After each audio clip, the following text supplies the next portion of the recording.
जय श्री राम दोस्तों। राधे श्याम, राधा वल्लभ सीता हरिवंश। तो दोस्तों, कथा को मैंने जहाँ से विश्राम दिया था वहीं से फिर से प्रारंभ करने जा रही हूँ। तो आप सभी इस कथा को ग्रहण करें और प्रभु से आशीर्वाद लें। अगर मुझसे कोई त्रुटि हो जाए तो प्लीज़ मुझे क्षमा कर दीजिएगा। तो चलिए कथा को शुरू करते हैं। मंगल भवन मंगलहारी, उमा सहित जेहि जपत पुरारी। गए विभीषण पास मुनि, कहु पुत्र वर मागु। तेहि मांग्यो भगवंत पद, कमल अमल अनुरागु। फिर ब्रह्मा जी विभीषण जी के पास गए और बोले, हे पुत्र वर मांगो। उसने भगवान के चरण कमलों में निर्मल प्रेम मांगा। तिन्हि देहि वर ब्रह्मा सिधाए, हर्षित ते अपने गृह आए। मैं तनुजा मंदोदरी नामा, परम सुंदरी नारी ललामा। उनको वर देकर ब्रह्मा जी चले गए और वे तीनों भाई हर्षित होकर अपने घर लौट आए। मैं दानों की मंदोदरी नामक की कन्या परम सुंदरी और स्त्रियों में शिरोमणि थी। सोई मैं दिन्नी रामनी आनु, होई जातु दान पति जानू। हर्षई भयो नारी फली पाई, पुण्य दो बंधु बियाहिसी जाई। मैंने उसे लाकर रावण को दिया, उसे जान लिया कि ये राक्षसों का राजा होगा। अच्छी स्त्री पाकर रावण प्रसन्न हुआ और फिर उसने जाकर दोनों भाइयों का विवाह कर दिया। गिरिकुट एक सिंधु मझारी, विविध निर्मित दुर्गम अति भारी। सोई मैदान बहुरी सवारा, कनक रचित मैनी भवन अपारा। समुद्र के बीच में एक त्रिकुट नामक पर्वत पर ब्रह्मा का बनाया हुआ एक बड़ा भारी किला था। महान मायावी और निपुण कारीगर मैदानों ने उसको फिर से सजा दिया। उसने मड़ियों से जड़े हुए सोने के अंगीनत महल थे। भोगावती जसी यही कुलवासा, अमरावती जसी शक्र निवासा। तिनके अधिक रमति बंका, जग विख्यात नाम ते लंका। जैसे नागलोक में रहने की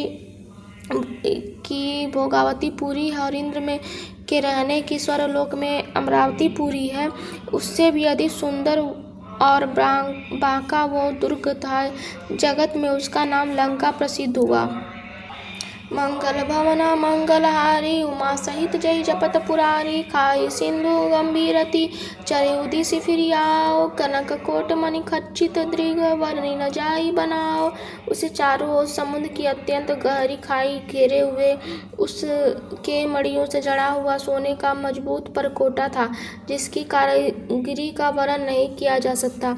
हरि प्रेरित जेहि कलप जोई, जातु धानपति होई। सुर प्रतापी अतुल बल दल समेत बस हो सोई।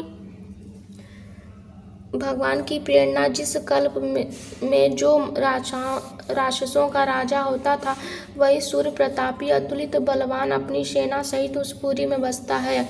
रहे तहाँ निश्चर पटवारे, ते सब सुरन समर संघारे। अब तहाँ रही शक्र के पेरे, रक्षक कोटि जक्ष प्रति केरे। पहले वहाँ बड़े बड़े योद्धा राक्षस रहते थे, देवताओं ने उन सबको युद्ध में मार डाला। अब इंद्र की प्रेरणा से वहाँ कुबेर से 1 करोड़ रक्षक यक्ष लोग रहते हैं।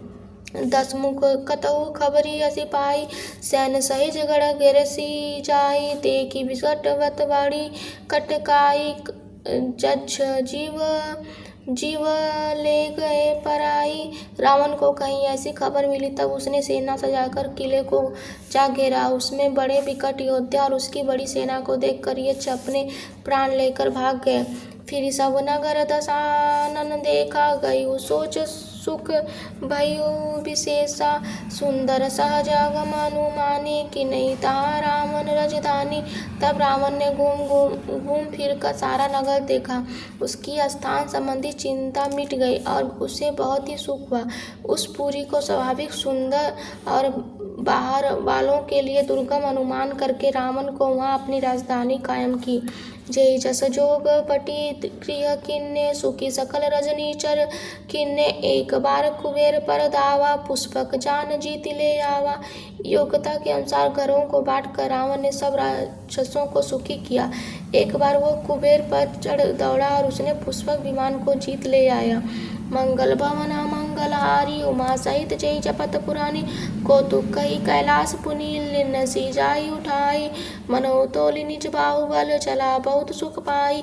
फिर उसने जाकर खिलवाड़ी में ही कैलाश पर्वत को उठा लिया, मानो अपनी भुजाओं का बल तोड़कर वो बहुत सुख पाकर वहां से चला आया। सुख संपत्ति सुत सैन सहाई जय प्रताप बल बुद्धि बढ़ाई नित नूतन सब बढ़त जाई जिमि प्रतिलाभ लोभ अधिकाई। सुख संपत्ति पुत्र सेना सहायक जय प्रताप बल बुद्धि और बढ़ाई ये सब उसके नित्य नए बढ़ते जाते थे। जैसे प्रत्येक लाभ पर लोभ बढ़ता है। अति बल कुंभकर्ण भ्राता जय कहु नहीं प्रतिभट जग जाता करई जापान सोवई सठ मासा जागत होई तिहु पुर त्रासा। अत्यंत बलवान कुंभकर्ण सा उसका भाई था, जिसे जोड़ का योद्धा जगत में पैदा ही नहीं हुआ। वो मंदिरा पीकर 6 महीने सोया करता था। उसके जागते ही तीनों लोकों में तहलका मच जाता था। जो दिन प्रति आहार कर सोई विश्ववेगी सब चौपट होई। समय धीर नहीं जाई बखाना ते सम अमित वीर बलवाना। यदि वो प्रतिदिन भोजन करता तो संपूर्ण विश्व शीघ्र ही चौपट हो जाता। रणधीर ऐसा था कि जिसका वर्णन नहीं किया जा सकता। उसके ऐसे असंख्य बलवान वीर थे। वारित्यनाथ जेठ सुत त्रासु भट महु प्रथम लीक जग जासु जेहि ना होई अरन सनमुख कोई सूरपुर नित ही परावन होई। मेघनाथ रावण का बड़ा लड़का था, जिसका जगत में योद्धाओं में पहला नंबर था। रण में कोई भी उसका सामना नहीं कर सकता था। स्वर्ग में तो नित्य भगदड़ मची रहती थी। मंगल भवना मंगलहारी उमा सहित जय जपत पुरारी कुमुख अंकपन कुलिस सरद धूमकेतु अतिकाय एक एक जग जीती सकैसे सुभट निकाय। इनके अतिरिक्त दुर्मुख अकंपन वज्र दंत धूमकेतु अतिकाय आदि ऐसे योद्धा थे जो अकेले सारे जगत को जीत सकते थे। कामरूप जानी सब माया सपने हो किन जिनके धर्म न दाया। 10 मुख बैठे सभाय देखी अमित आपन परिवारा। सभी राक्षस मनमाना रूप बना सकते थे और आसुरी माया जानते थे। उनमें उनकी दया धर्म स्वप्न में भी नहीं था। एक बार सभा में बैठे हुए रावण ने अपने अनगिनत परिवार को देखा। सुत समूह जन परिजन नाती गणिको पार निशाचर जाति सैन्य बिलो की सहज अभिमानी बोला वचन क्रोध मद सानी। पुत्र पौत्र कुटुंबी और सेवक ढेर के ढेर थे। सारी राक्षसों की जातियों को गिन ही कौन सकता था। अपनी सेनाओं को देखकर स्वभाव से ही अभिमानी रावण क्रोध और गर्व से सनी हुई वाणी बोला। सुनऊ सकल रजनी चर जूथा हमरे बैर विभुत बरूथा ते सन्मुख नहीं करही लड़ाई देखी सबल रिपु जाई पराई। हे समस्त राक्षसों के दल सुनो, देवतागण हमारे शत्रु वे सामने आकर युद्ध नहीं करते, बलवान शत्रु को देखकर भाग जाते हैं। तेन न मरन एक विधि होई कहू बुझाए सुनऊ अब सोई। द्विज भोजन मख होम सराधा सबके जाय करो तुम बाधा। उनका मरण एक ही उपाय से हो सकता है। मैं समझा कर कहता हूँ, अब उसे सुनो। उनके बल को बढ़ाने वाले ब्रह्मा भोजन यज्ञ हवन श्राद्ध इन सब में जाकर तुम बाधा डालो। मंगल भवना मंगलहारी उमा सहित जय जपत पुरानी छुदाई छीन बलहीन सुर सहजई मिलाई आई। तब मारी हव की छाड़ी हव बलि भांति अपनाई। भूख से दुर्लभ और बलहीन होकर देवता सहज ही में आ मिलेंगे, तब उनको मैं मार डालूंगा अथवा भली भांति अपने अधीन करके छोड़ दूंगा।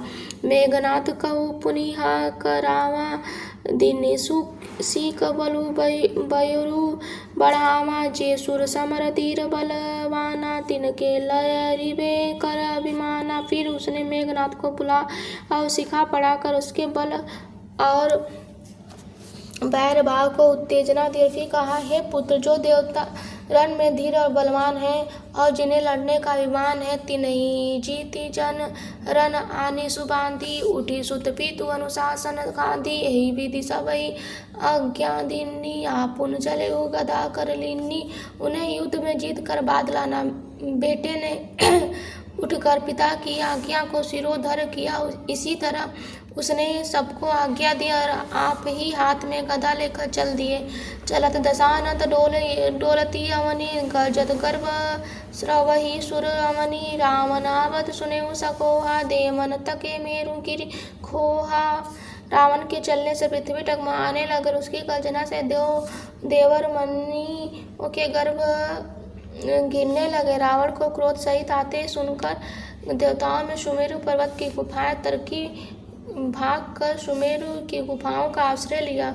दिग्पालन के लोक सुहाय, सुने सकल दशानन पाए। पुनि पुनि सिंधनाद करि भारी, देहि देवतन गारी पचारी। दिक्पालों के सारे सुंदर लोकों को रावण ने सुना पाया। वो बार बार भारी सिंह गर्जना करके देवताओं को लड़का लड़का कर गालियां देता था। रन मद मत फिरई जग धावा, प्रतिभट खोजत कतहु न पावा। रवि शशि पवन वरुण धनधारी, अनंगिनी काल जम सब अधिकारी। रन में मद के मतवाला होकर वो अपनी जोड़ी की योद्धा को खोजता हुआ जगत भर में दौड़ता फिरा, परंतु उसे एक योद्धा कहीं नहीं मिला। सूर्य चंद्रमा वायु वरुण कुबेर अग्नि काल और यम सब अधिकारी आदि सब अधिकारी, किन्नर सिद्ध मनुज सुर नागा, हटी सबई के पंथ ही लागा।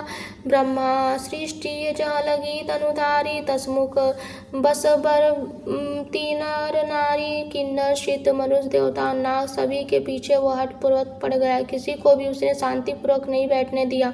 ब्रह्मा जी सृष्टि में जहाँ तहाँ स्त्री शरीरधारी स्त्री पुरुष थे, सभी रावण के अधीन हो गए। आयुष करियु सकल भय भीता, नवैया नित चरण विनीता। डर के मारे सभी उसकी आज्ञा का पालन करते थे और नित्य आकर नम्रता पूर्वक उसके चरणों में सिर नवाते थे। मंगल भवना मंगलहारी, उमा सहित जय जपत पुरानी। जय जय श्री राम, जय श्री राम। राधा वल्लभ श्री हितहरि वंश। तो दोस्तों, कथा को मैं यहीं विश्राम देती हूँ।